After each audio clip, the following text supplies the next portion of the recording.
Well, hello everyone. This is Al Fadi, and I want to welcome you all to this live stream with our special guest, Apostate Prophet.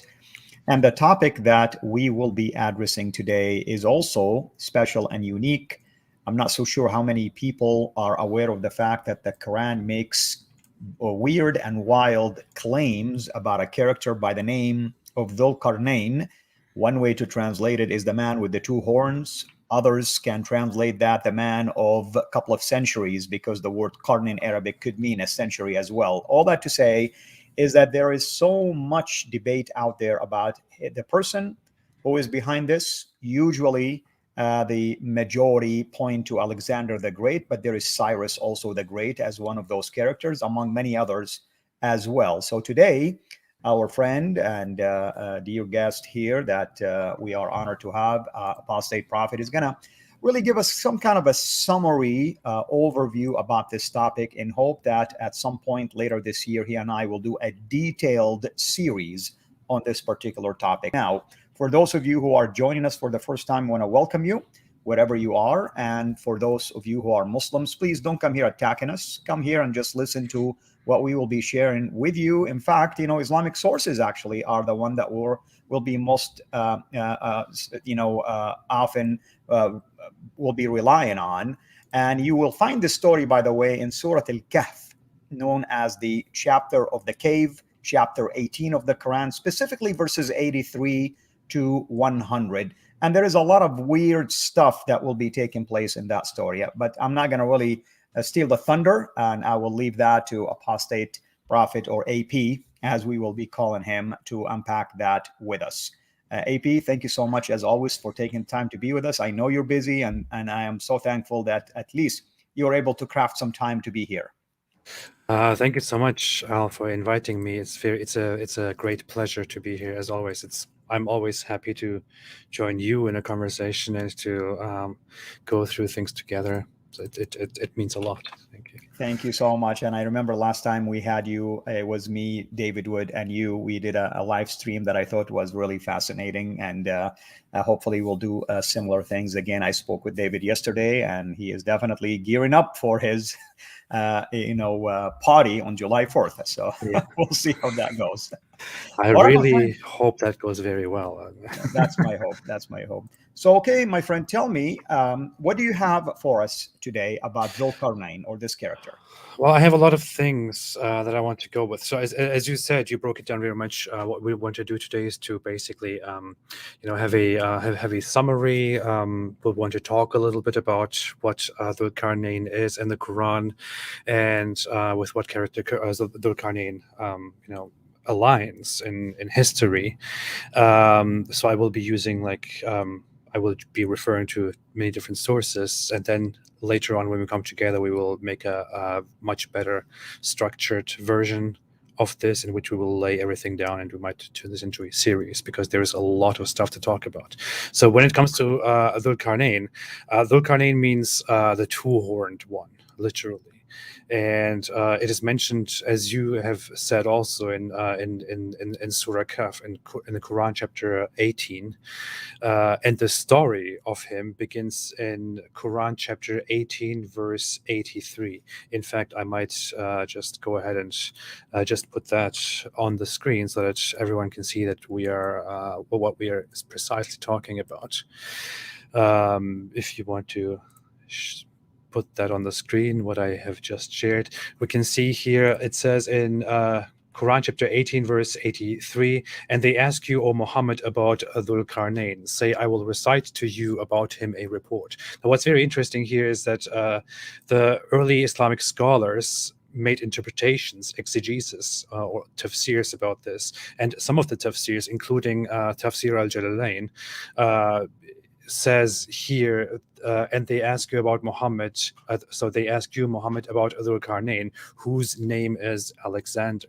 So the tafsir identifies that person immediately as Alexander, and I can bring that up here as well. So here is a Tafsir al-Jalalain, which is a tafsir that is famous for like explaining little, explaining terms, being linguistically analytical. And here in this verse it says, "And they, the Jews, question you concerning Dhul Qarnayn, whose name was Alexander. He was not a prophet. Say, I shall recite or relate to you a mention or an account of him and his affairs." So it was the early Islamic idea that this character known as Dhul Qarnayn refers to Alexander the Great.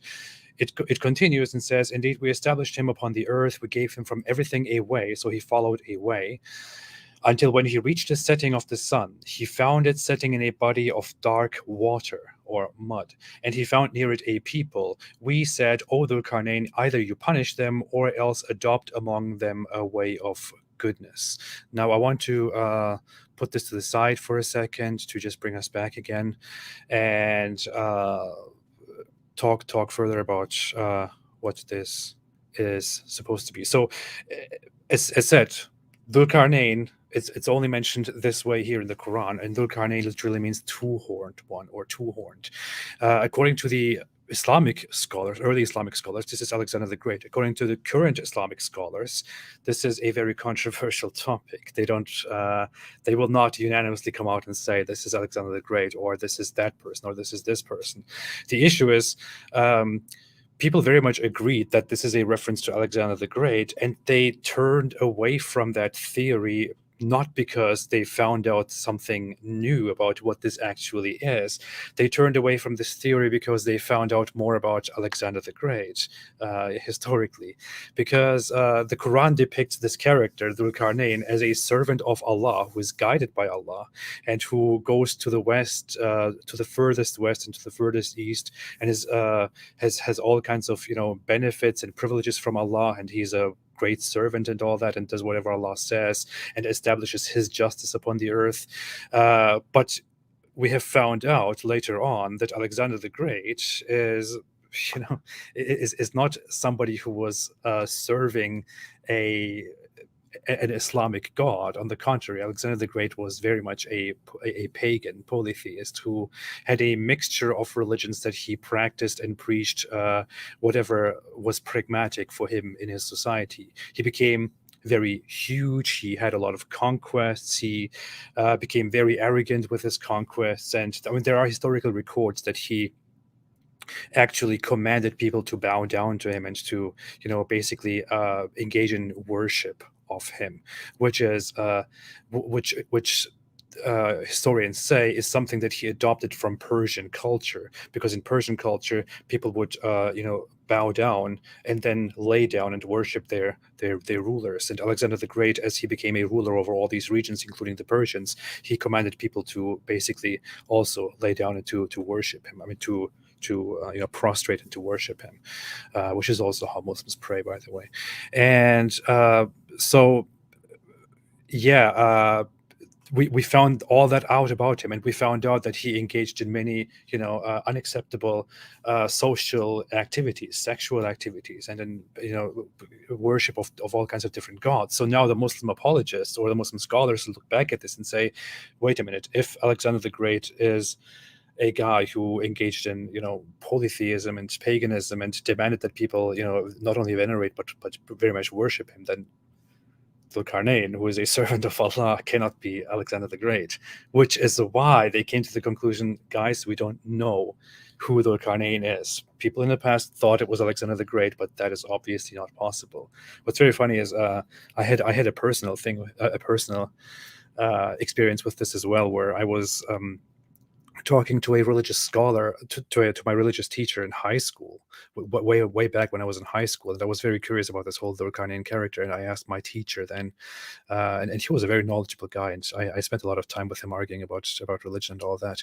I said, so who is this Dhul Qarnayn? People say he's Alexander the Great, but I don't understand. Is that it? Why do we not know more? Why are we not given more information? And he said, well, obviously, we are told that it is Alexander the Great, but you and I know very well that that just can't be true, because Alexander the Great was nothing like a proper Muslim, so therefore it can't be true. The logic here is very funny, isn't it? It can't be referring to Alexander the Great because Alexander the Great does not align with our religion.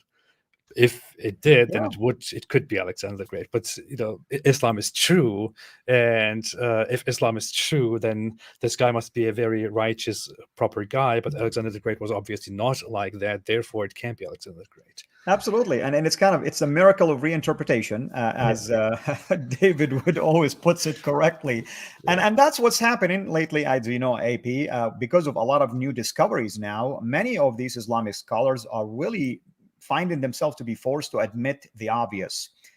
In this case, you cannot really claim that Alexander the Great is the same character who, historically speaking, everybody knows that he was a pagan. He didn't believe in Allah. He wasn't a prophet. He wasn't, a righteous man by using the description of that. So they're forced now to try to recant that. And even if we take Cyrus the Great as the alternative, the Bible is very clear that he wasn't a believer also. So our Muslim friends got a boatload of problems here. Absolutely. That's entirely true. Yeah. So the alternative interpretation is that this refers to Cyrus the Great, which some Muslims come with. But again, I mean, Cyrus the Great is praised as a king who was very just and very tolerant toward towards the religions of the minorities, of the people that he conquered and all that. But in the end, Cyrus the Great was also not somebody who was who was following a righteous religion or whatever it is. Now, it may be that both Alexander the Great and Cyrus the Great were historically at some points by the average Jew population described as righteous people or as righteous Gentiles, but that's just because of their understanding of a man who is, despite not following the righteous religion, very very merciful and very righteous in extremely important ways. Somebody who helps the Jews, who helps God, and so on, or who gathers a lot of power and bounties, and they say, if somebody is so powerful and achieves all these things and basically changes the world, then God must have given him something. That's how they that's how they traditionally explained it. But again, Cyrus the Great is also not a good example, because he was, for all we know, part of a culture that engaged in a worship of multiple gods, or in a worship of the superior god, while also believing in other gods and in the evil god. That's the whole theology in Zoroastrianism and related Persian beliefs, for example. Go ahead, you want to? Yeah, I was just going to add, I mean, someone here, and I'm sure in your research you came across the same thing that I came across as well, that there is another claim that this is a Himyarite king. Obviously, we're talking about the Yemen. And someone here by the name of, I want to just say, Uraib ibn Arab, is pointing that, Uraib, I don't know really where you stand. I don't know, of course, what is the intent here behind the comment. We agree with you that one of the other alternatives is that he was a Himyarite, meaning from Yemen, king. But here's the problem, AP. And if we were to take that approach, meaning someone different than Alexander the Great or even Cyrus the Great, the Quran have a big problem now, because the Quran is talking about someone that covered the earth, moving from one place to the other. So only Alexander the Great, at least, could fit the bill. And if we want to take, Cyrus wasn't as extensive in his military campaign as Alexander himself. So you're welcome to add to that if you like. No, definitely. So there are only very few people in history who are known to have ruled a huge part of the known world. Alexander the Great is one of them. Cyrus the Great is one of them. Alexander the Great looked up to him and his rule. But yeah, I mean, you have very few people who actually fit this description. The issue is, it's very hard to escape the idea that this actually refers to Alexander the Great, because there is just so much evidence for the idea that this is Cyrus the Great. Now, we can include many of these sources of this into in our next work, but Alexander the Great was historically known, according to many different sources, as the one with two horns, and this has different explanations depending on what culture and what source we're looking at. Like an Egyptian source, for example, says that Alexander was a son of a god, or a descendant or ancestor of a god, and the god was associated with two horns, which is why it was only normal for Alexander to also have two horns on him, which he then would probably have on his helmet, or at least in descriptions, which is why he was known as Alexander the Two-Horned One. This is an Egyptian tradition which is much older than Islam. There are certain other, I believe, some North African traditions which say that he was known as the Two-Horned One, metaphorically, because his empire, his kingdom, spanned like everything from the east to the west. Of course, they're being hyperbolic here, which is why they say his horns reach both sides of the world. So he's the two-horned one.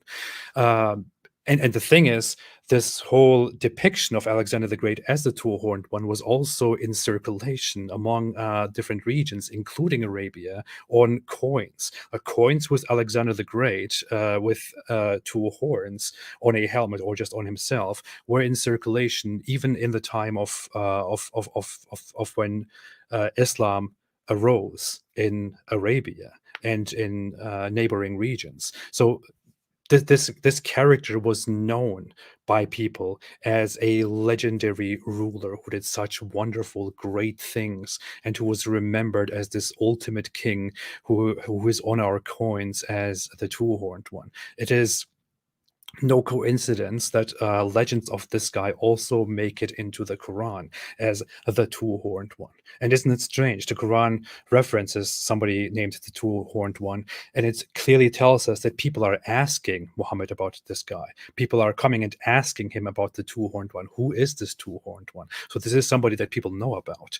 And the Quran then jumps in and begins to explain, well, the two-horned one is some guy who is actually Allah's great servant. And yeah, it's amazing. I mean, just like they asked him about the spirit, and it took him ages to answer. Someone else, by the way, I'm just paying attention to some of the comments, is stating that you can look at Nebuchadnezzar and at Cyrus as two characters mentioned in the Bible. That's what the person is saying.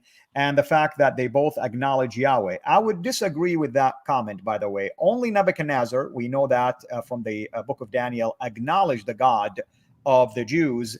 In the case of Cyrus, God is the one who chose him, called him his Messiah. You read about that in the end of Isaiah 44 and the beginning of Isaiah 45. But we don't have evidence, biblically speaking, that Cyrus, acknowledged also the God of the Jews. But even if the interpretation is that it's hidden there, it's implicit, these two could fit somewhat this bill that the Quran is talking about. But as AP is stating correctly, all evidence point to Alexander the Great. I mean, everything points to one certain person. No wonder all early interpretations or commentaries of the Quran actually points to him, because that's the most commonly known character in those days. I want to also mention one thing. There is another problem here, of course, AP, and you might want to talk about it if you like. One of the claims in that story, meaning the story of Dhul Qarnayn in chapter 18, verses 83 to 100, that he came to the rising of the setting of the sun, and like it was setting in a pool of mud, Well, if we look at Alexander the Great, historically speaking, he's always been moving east, not west. mm-hmm. That is true. I mean, he's that's where he was a Macedonian person who started out from where Greece is today, and went all the way to the east. And I believe his death was in a Babylonian city, because goes all the way, conquers, and returns there and stays in that region, and then he dies there. That's how it occurs. By the way, Cyrus the Great. If some Muslims want to claim that Dhul Qarnayn is actually Cyrus the Great, then Cyrus the Great was a great conqueror and all that, but he was killed in a very in a very historically famous way, in a very glorious way, glorious for his opponent, by a tribal queen, Tomarus. He was basically, his head was severed, and she just rejoiced over this, and this is known as the brutal end of him. And I don't know, it's a very interesting historical event. But yeah, there is much more to this. So we usually, when we look at this story, we talk about the sun setting in a muddy spring, but even that is something that you can find in these old myths, these legends that were written about Alexander the Great. Much of what is being said here in the Quran, let me share this screen here again. Let's look at the Quran. Let's continue from here. Much of what is being said here in the Quran is stuff that corresponds with legends that were told in these times about Alexander the Great. Like, he reaches the setting of the sun, he finds it setting in a body of dark water, and so on. Now this part, he said, as for one who wrongs, he will punish them, and so on. As for one who believes, does righteousness, we will have a reward of the best for him. Now he then followed away until when he came to the rising of the sun. He found it rising on a people for whom we had not made against it any shield, which is a strange description. But he goes very far to the east and finds people who are not protected enough from the sun.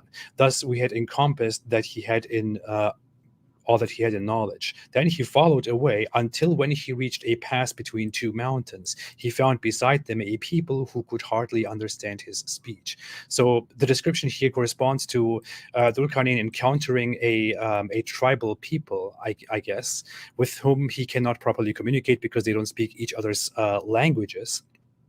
They said, O Dhul Qarnayn, indeed Gog and Magog are corruptors in the land, so may we assign for you an expenditure that you might make between us and them a barrier.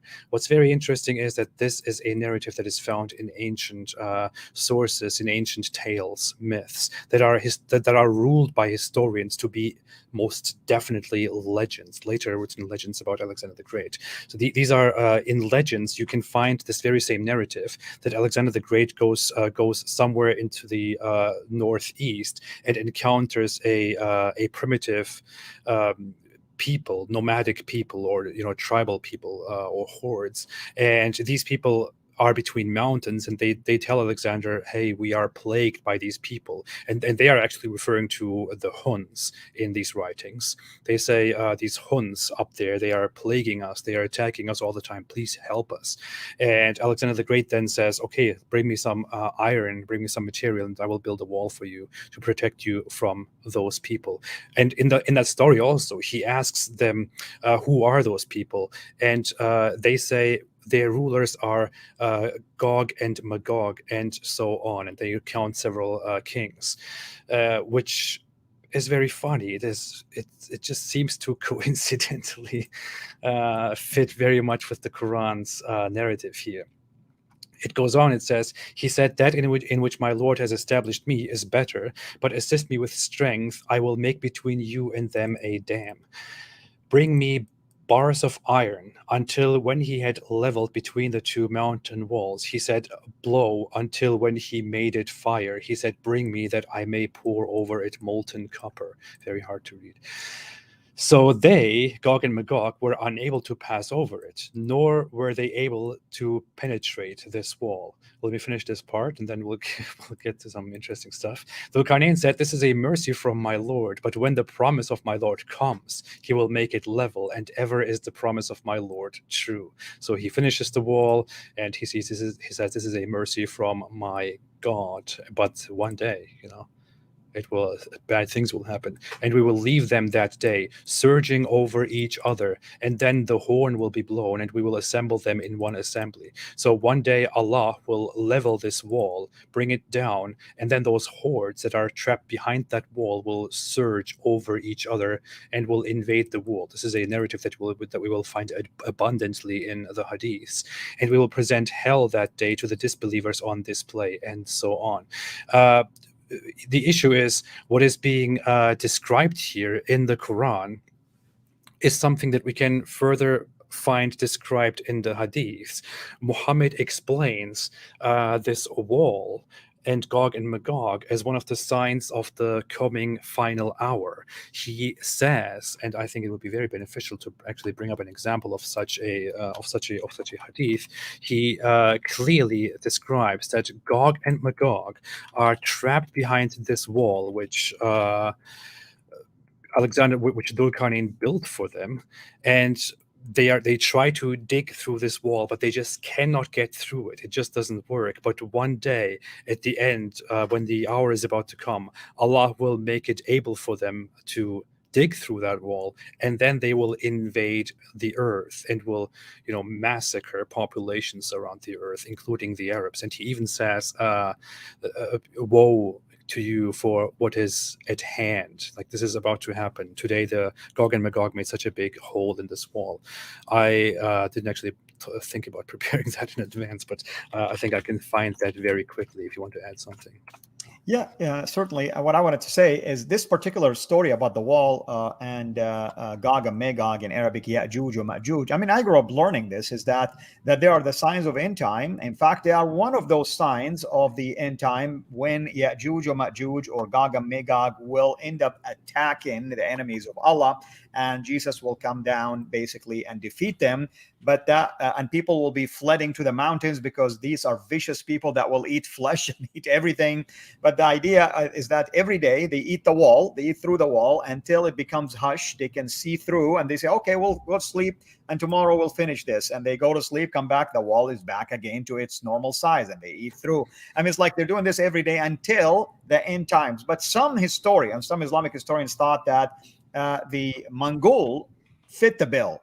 And they thought maybe the wall has been already destroyed, and that's why the Mongols are the Ya'juj or Ma'juj or Gog and Magog when they made their attack back in the 13th century, of course. So, I mean, in the 11th century, I should say.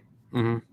Yeah, there were a lot of we have historical reports, historical records of Muslim people actually saying that the Mongols might be Gog and Magog. That's entirely true, because the Mongols came as a shock to the Islamic Empire, which was seen as very strong. Suddenly, the Mongol hordes start storming the Islamic Empire and basically bring it down to its knees and scatter it, basically destroy it and humiliate it. And they thought, how could this happen? We thought we were going to, rule until I guess things will go down, and this is it. This is the time has come. We are no longer righteous enough, which is why Allah has allowed Gog and Magog to invade us. That was absolutely. the theme. And the Mongols' invasion, by the way, was a pivotal point in the history of Islam. Of course, it brought to an end to the golden age of the Arab Islamic Caliphate, because now we have the Mongols, and the claim, of course, that some of them converted to Islam. In fact, that's one of the topics or the subject matters of Ibn Taymiyyah's one famous fatwa against them, allowing people to rise against the rulers and even fight them. Bin Laden used this to justify the attacks against Islamic nations, by the way, and ISIS used it as well. After the Mongols came Salahuddin or Saladin, which is a Kurdish empire. Lasted for just a couple hundred years, and then came the Ottoman Empire. So the Arab Empire basically was brought to an end since the days of the Mongolian invasion, technically speaking, or the Mongols. Absolutely. I want to put a few things here onto the screen to just show a narrative of Gog and Magog. I think this is extremely relevant to the whole topic of Alexander the Great. Now, when we look at the Islamic sources, we have many hadith that talk about Gog and Magog, and as we have seen in the Quran, this is clearly the Quran itself clearly explains to us that Dhul Qarnayn was the guy who built this wall, and Gog and Magog were then supposed to be trapped behind it, and they couldn't pass it. One day they will pass it. Now, it is a very diluted series of accounts. The Prophet said, Allah has made an opening in the wall of Gog and Magog like this, and he made with his hand a sign. Muhammad basically says, Allah is currently making a big hole in the wall of Gog and Magog. They will come soon. In one of them, he says he opened this wall so much and made the figure of 90 with the help of his hand. Apparently, this meant something for them back then. Muhammad says they are coming soon. 90, but nobody really knows what that is in reference to. Obviously, 90 days, 90 months, 90 years, 90 seasons. I don't know. Muhammad was so precise in his prediction. Here he clearly says, look, this is one of those end time prophecies, which I think is a clear indicator that he was just full of it. He says the prophet once came to her, to Zainab, to his wife, in a state of fear, and said, none has the right to be worshipped but Allah.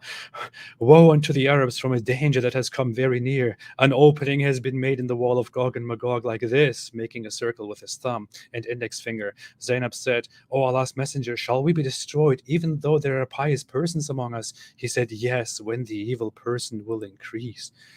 So very nice, very befitting horror story, which is like, don't be evil, don't be disobedient, guys, because when you become evil and when you become disobedient, then Gog and Magog, they're going to attack and they will destroy everything, and woe to the Arabs, it has come very near, they are making a hole in the wall right now.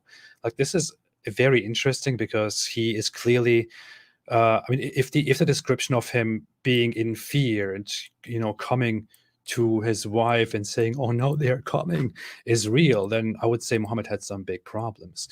And he made this sign, it's like A-OK.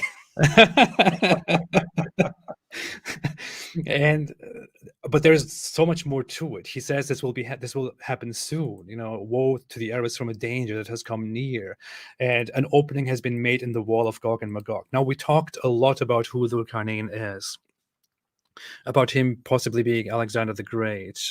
We mentioned that Alexander the Great is mentioned in some legends to have built a wall for some tribes and some hordes and so on. According to the Quran, he built a wall to prevent these people from coming through.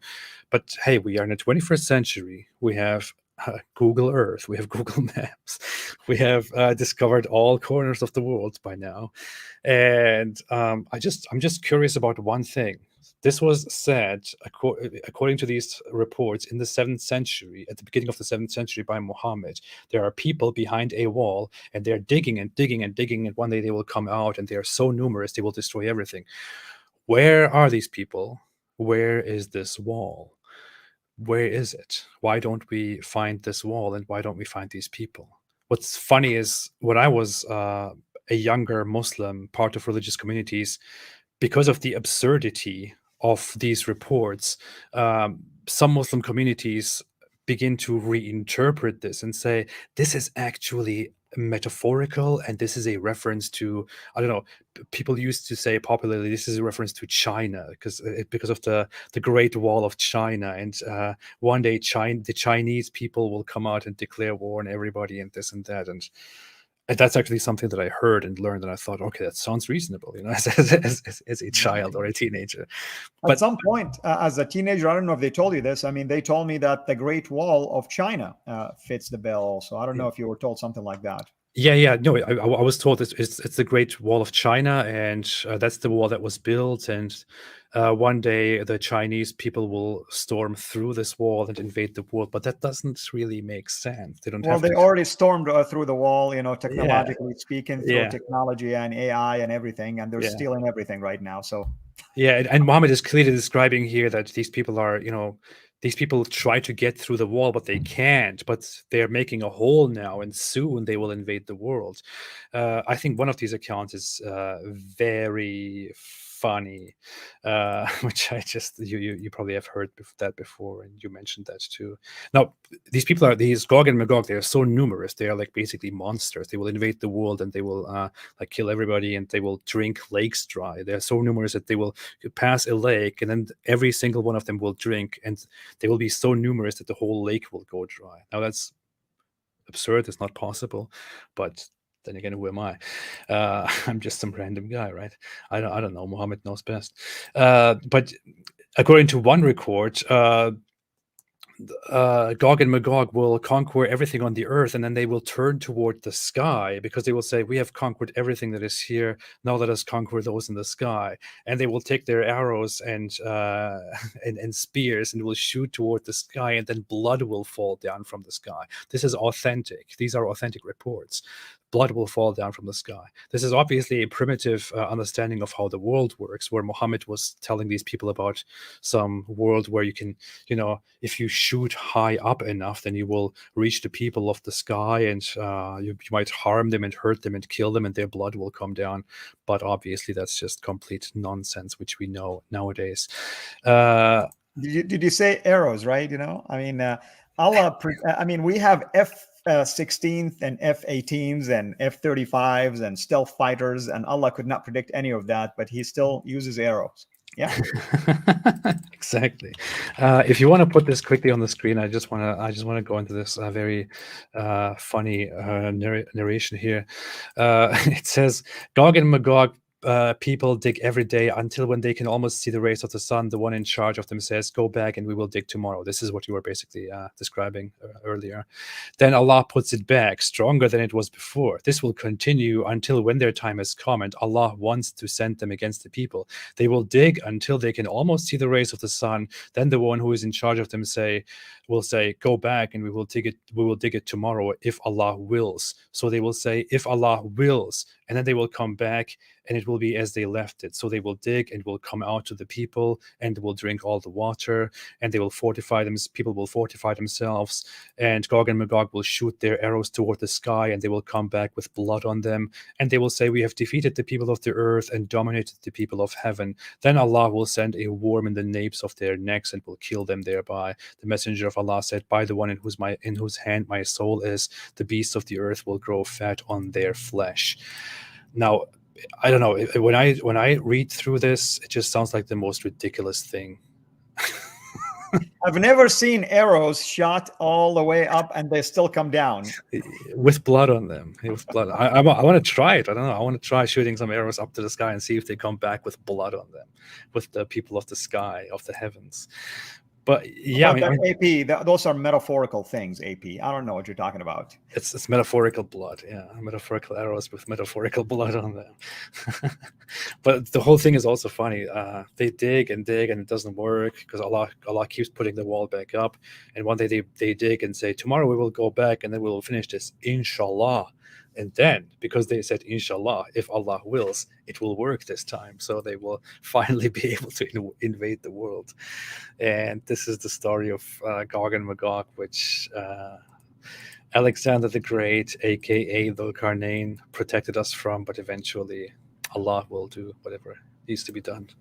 Yeah, someone mentioned here, and it's really interesting that the purpose why the Chinese built that wall is initially to protect them from attacks like the Mongols, for instance. Mm-hmm. So why in the world would they breach the wall and go the other direction? I know it's a pretty dumb theory, but people have to despair to somehow come up with an alternative theory, because the one that they currently hold doesn't make sense. So what makes sense? I guess the Chinese, because there is a wall that fits the description. It doesn't really fit the description, but yeah. I'm looking for a specific hadith. You probably know about this. I should have. I don't have that already here, but there is a narrative indeed about this whole story of Alexander the Great and the seven sleepers, I think, where people come to him and ask him.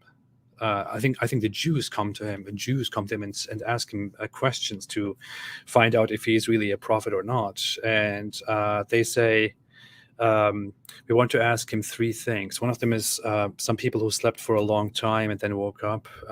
Then somebody who walked all the distances of the earth and did great things, and something else. And Muhammad then says, "I will come back and answer your question tomorrow." Why? And then he goes away, but then he doesn't come back with this question until like 2 weeks later or so. And then he explains. He wasn't led by the Holy Spirit yet. He explains, he says, it took me so long because I forgot to say inshallah, if Allah wills.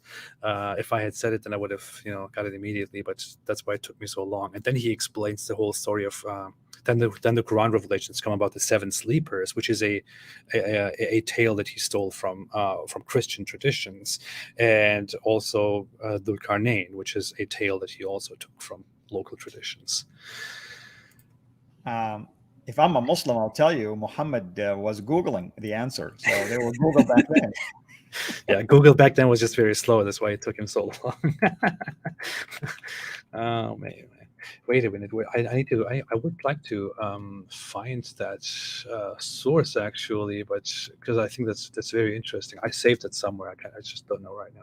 I'm all disorganized. I spent the last week or 2 weeks trying to get stuff done. Not a problem. I mean, we are going to do a detailed video series on this. So if you find it before we close, that's fine. If not, no worries. Yeah, but there's a lot more stuff here. I mean, as said, the accounts about Dhul Qarnayn that we find in the Quran, which correspond with Alexander the Great. Those Alexander the Great legends are known as legends. They are not historically accepted to be truth. They are supposed to be legends. We know that people throughout history referred to, in the Eastern Roman Empire, the Byzantine Empire, people referred to the hordes from the northeast, including some specific different hordes. They referred to them as Gog and Magog because they saw them as those primitive, aggressive people who will keep plaguing them. People refer to the Huns as Gog and Magog, to the Mongols as Gog and Magog. Muslims themselves refer to the Mongols as Gog and Magog. The Scythians were referred to as Gog and Magog. This was used as a label to basically vilify people because nobody really knows who Gog and Magog were or who they are supposed to be. And Muhammad simply adopts a story in which he doesn't go with a labeling or some theories. He directly includes this as Muhammad's clear, unchangeable word, and as a prophecy about the future, which just does not make sense. What else is there to add? The wall, the things that they did not know, coins. Yeah, I mean, we have covered a lot of stuff here. There's much more to cover. We can, if we look at the actual sources, we can find sources of Alexander legends, in which we can clearly see how the narrative about Alexander the Great corresponds with the Quran. I mean, the legends clearly describe these things. They even mention, iron being used when Alexander the Great asks for it to build a wall in order to protect these people from those Huns who bother them. And we clearly see the mention of Gog and Magog in relation to this. We clearly see in some tales by Egyptians, by Africans, and by even by some later Christians, that Alexander the Great was the guy who trapped Gog and Magog behind a wall, and that he was the two-horned one, and that one day, only when things go bad, they will be able to overcome this wall and will storm the earth. But these were traditions that people told each other. These were legends. These were stories that people told each other. And Muhammad apparently heard of these stories. Many of these elements are found in the Quran and in his stories. Muhammad heard of these stories and turned them into actual words of Allah, which is just dumb, I mean, if he made speculations, if Muhammad was a storyteller who tells us, this will happen and that will happen and very bad things will happen and a dragon will come and so on, we would be like, oh, good, very interesting stuff. But he's a prophet who is supposedly 24/7 guided by the Almighty Allah, and everything he says is true, and the Quran is the verbatim word of Allah. This is simply nonsense. It's a huge blunder. Muslims should look into this and question what in the world they are following. No kidding. And you know, we're dealing with a book that claims to be a book of clear explanations. And where is the clarity here? I mean, you look at the commentators throughout the history, or the, you know, I should say over the centuries, Islamic commentators, there's always theories. You know, you look at Al-Razi, for instance, he's like, well, here are the different basically opinions about who this character is. I mean, well, if it was really clear, why do we have so many opinions? But of course, who are we? Allah knows best, and Muhammad knows best, obviously. Muhammad knows even better than Allah does. So that's true. That's true. Who are we to speak? Yeah, but yeah. I mean that's very much it. We have another instance which I briefly mentioned before, which is the story of the seven sleepers, as it is known among people who went to rest in a cave because they were persecuted by within the Roman Empire. This tale goes to the Roman Empire in the pagan times of the Roman Empire, where Christians were persecuted because they weren't accepted as a religious group with official exemptions, and they were required to fight or to do several different things, and Christians rejected that. They didn't want to participate in activities which were forbidden by their own religion, and they were persecuted according to this tale. And a group of Christians were then found refuge nearby in a cave, where they went to rest. They fell asleep, and then they slept for 300 something years without noticing it. They woke up, and suddenly one of them goes down to the city and finds that the city is completely changed. There are now crosses. People now worship the one true God. People now believe in Jesus, and so on. And these people are received as a sign from God, as a miracle. And the Roman emperor, who is now a Christian, comes and witnesses this glory and praises these people. That is the tale in Christian tales. But then this story reaches Muhammad in a completely convoluted version. And this story, after Muhammad goes back and Googles it for 2 weeks, this story is turned by Muhammad into a tale that is suddenly reconstructed in Islam. And in the Quran, we find this within the same Quran chapter as the people of the cave, who, according to the Quran, were 3, 5, or 7 people. I don't know why the number is. I know. I mean, why didn't God know how many? Yeah. Why doesn't he just tell? Well, I mean, it's people say the detail is not important, but hey, if he gave us the number, it would be much less complicated, right? Instead of saying 3, 5, or 7, now it's for us to speculate. Great, waste of time. But 3, 5, or 7 people went to a cave and slept there for 300 years, added 9 or something like that. I think that's what it literally says. And then they woke up and went into their town, which was now a righteous town that was following God, and so on. The issue is the whole story doesn't make sense in Islam, because if Islam adopts this story of these people being persecuted by pagans for being Christians, if they go to a cave, if they now come back from that cave and look at this city and say, wow, look at our city, what happened? People are now worshiping the one true God. They have become righteous people. In the real story, they are coming to a Trinitarian place where people are, worshiping a Trinitarian God, where they are, where they believe in Jesus. If you adopt this story into Islam, then you have to admit that this is the miracle that Allah has shown, that these Trinitarian Christian people are the righteous people who worship the one true God, and those guys were brought to them as a miracle to show them that they are upon the truth. But in Islam, that is not supposed to be the truth. In Islam, following the Trinity, following the religion which the Roman Christians established, is supposed to be seen as corruption. It doesn't make sense. It's not compatible with Islam. So, and this is just one of those many examples where Islam adopts stories without knowing what to do with them, and then completely shoots itself in the foot. Yeah, absolutely. Well, what else, AP, you want to add to this summary, of course, and then hopefully you and I will decide when to do the detailed one, more detailed than the Quran, obviously. Definitely more consistent and more thorough than the Quran.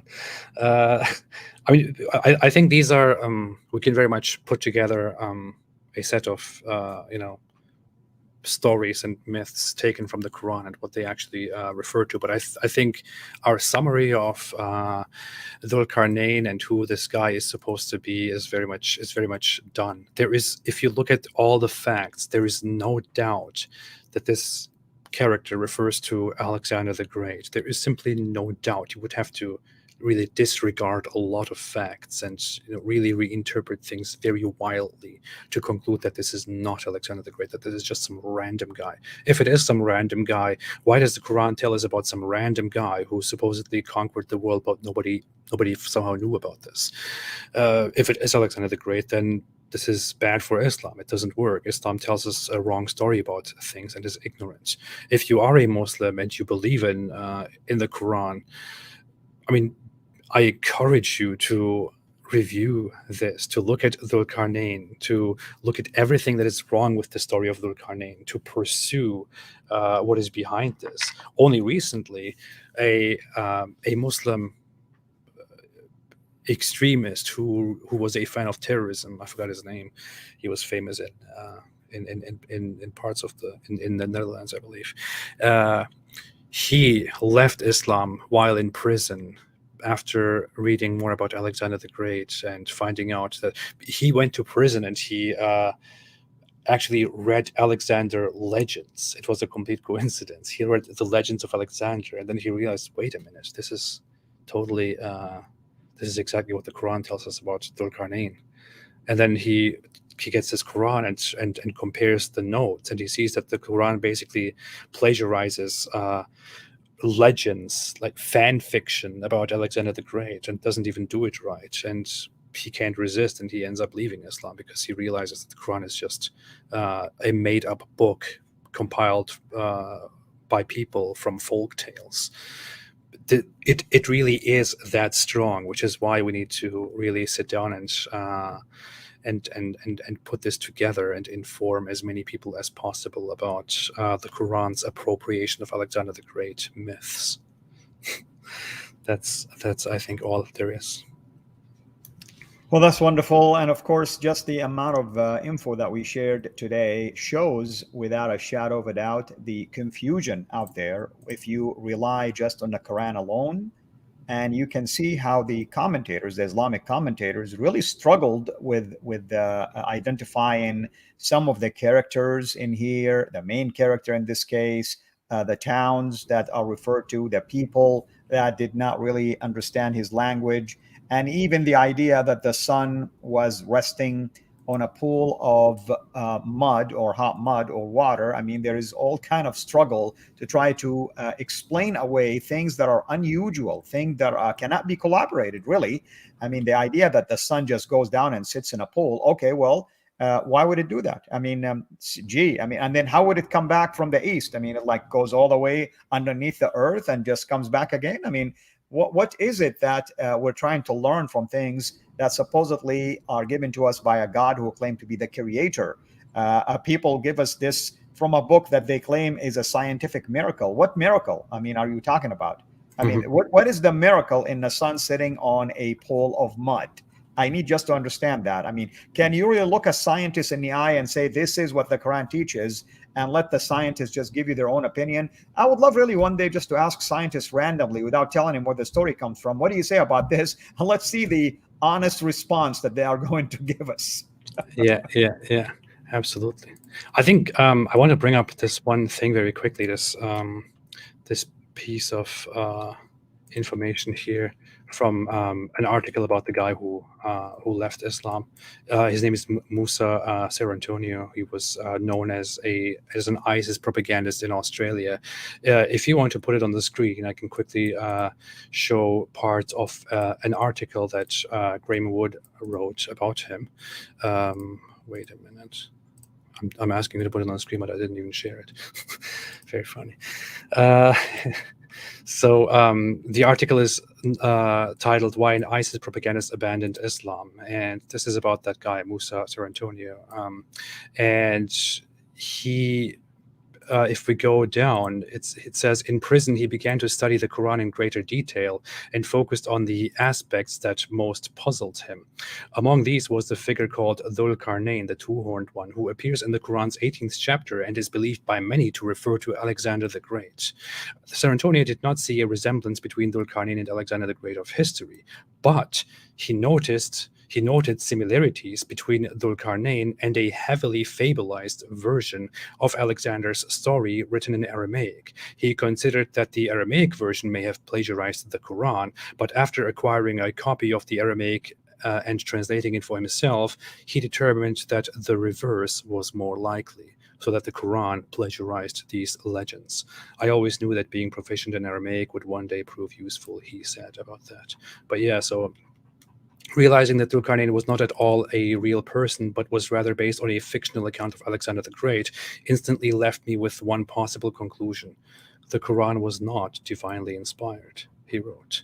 It had taken Alexander the Great fan fiction as fact.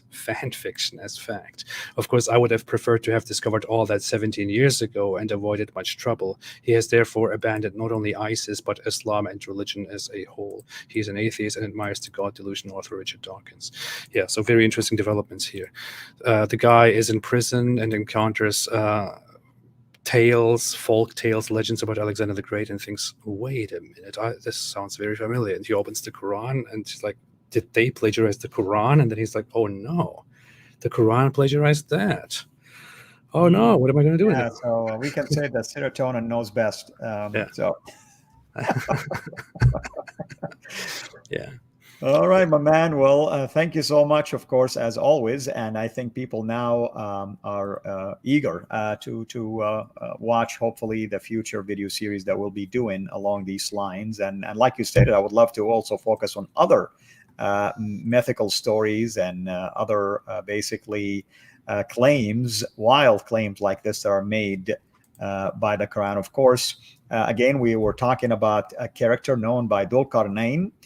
Historically speaking, if we rely on earlier Islamic sources, it is understood that he was Alexander the Great, and he is part of three major stories or questions, I should say, that Muhammad received in one of the chapters, chapter 18, known as the chapter of the cave. And he was asked in there about the sleepers in the cave. He was asked about the spirit, and here he was asked about Dhul Qarnayn, or this character. And obviously we can say that Muhammad failed each one of them, not necessarily one only, all of them. He failed every single explanation. But those were part of the testing that he received from Christians and Jews, and no wonder they did not buy any of his explanation, because they knew that some of these stories were just legend. I mean, they were just testing him to see what is it that he's going to say, and he ended up claiming that actually Allah revealed these things to him. Go figure. I mean, so Allah actually believes in legends rather than facts. It's very funny how these things are presented in the Islamic accounts, right? That people come to him and ask him, if he's a prophet, then he should be able to answer these questions, and they come and ask him questions, and he fails to answer the questions. And we see in the Quran many times that people accuse him of being a liar, of being ignorant, of just making things up. And we see clearly in the Quran of him taking folk legends, of taking tales, and people keep saying these are just tales of the old. That's what the Quran says, and then it threatens them and says, but they do not, and for them is a great punishment, and so on. So Muhammad just gets mad because people are calling him out that for all the nonsense that he spews, including in this case. And it's just very obvious. I mean, yeah. But we will do much more extensive work on this. We will come together soon to analyze all of this more thoroughly. But inshallah, don't forget to say inshallah, otherwise it will not happen, or it will take too long. And someone was saying, by the way, when Serotonin was saying it is a fan fiction, it's possible in Swedish to still referring to it as a devilish or evil fiction, meaning it's demonic in its source. It's possible. I mean, the person is claiming that. So. Mm-hmm. Yeah. Could be. You never know. Wonderful. So we're looking forward to that. You and I, of course, will continue our planning, whether we do live streams and then in the studio or vice versa, and we'll figure all those details out. Thank you again, everyone, for watching us. Again, we were talking about Dhul Qarnayn according to Islamic thoughts, and the point is this: to show without a shadow of a doubt that the Quran didn't have the answers. The author of the Quran relied on legends than on facts. And at the end of the day, our Muslim friends have been misled, just like the story of this, former jihadi, Musa Serotonin, who discovered the truth about Islam. Sadly, of course, he still did not follow the true God. But all that to say is he left Islam. He listened to AP's advice and ended up leaving Islam. Now we want him to come to Jesus. So all that to say is that people, when they start thinking through the arguments and inspecting the claims and seeking evidence, it won't take them long to discover that the Quran is a book of legends and book of fictions, literally. Nothing is true in there other than just few sprinkled facts, and the rest of it is just relying on copy and paste. And of course, Muhammad definitely is the inventor of copy and paste. We don't want to take that away from him. That's what Islam brought to us. That's Islam's contribution to the world. Yeah. Well, AP, thank you so much. Any upcoming debates or things that you want our followers here to be aware of? I recently had a debate with Daniel Hikichu in which it was basically demonstrated that he has no idea what he believes in because he doesn't know about the name of God and all that. In the future, I don't know if there will be any debates soon. I don't have any planned for now. I have a lot of projects upcoming though. I was recently traveling with David Wood, and we drove together and just recorded a bunch of stuff on the way. That will be out soon. I don't know. I'm working on quite a few things to make sure everyone stays away from Islam. Wonderful. And you and I hopefully soon will be working on more stuff as well, whether live stream or behind the scene. Mm-hmm. And we enjoyed having you today, as always. Thank you so much for sharing all of this with us. And I tell people that my job is oftentimes to, affirm the sources and the stories that are being brought up by our guest speakers, and in this case, AP, because people sometimes think that just because they don't do this or know this or speak that, somehow that they are making up stories. That's not the case. They know more about Islam than many Muslims that I know. I mean, that's really a fact that I would like to affirm here. So thank you again, AP, and we look forward to having you again soon. I clearly know a lot, and if people want to accuse me of making things up and not knowing things, then I will just tell Allah to give me revelations and to threaten them with and all that, just as Muhammad did. I'm a prophet too, and I can do whatever he did. Yeah. You're the apostate prophet. May peace be upon you. Yeah, definitely. Absolutely. Well, thank you so much, Al. It was really a pleasure. It was a good opportunity today to go through this, and we'll put this down and make even more out of this. And thank everyone for listening and for watching. And as I always say, stay away from Islam. Yeah. Amen. And thank you, everyone. Thank you to our amazing moderators. By the way, some of you have taken the time to even wake up early in the morning to be with us. So I appreciate you. Everyone, this is Al Fadi, over and out. God bless. Take care.